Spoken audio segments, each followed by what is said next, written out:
अहो घरी खायला काही नाहीये, राशन संपलंय, येताना काहीतरी खायला घेऊन या.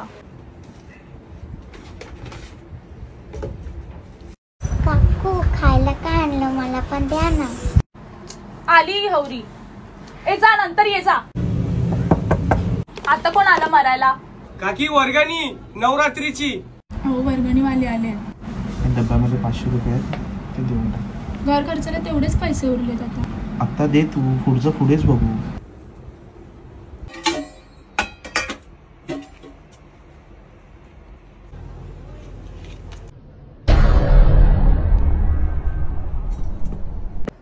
अहो ऐकता का? काकू खायला काय आणलं, मला पण द्या ना. ए जा, नंतर ये जा. अनादि निर्गुण प्रगटली भवानी.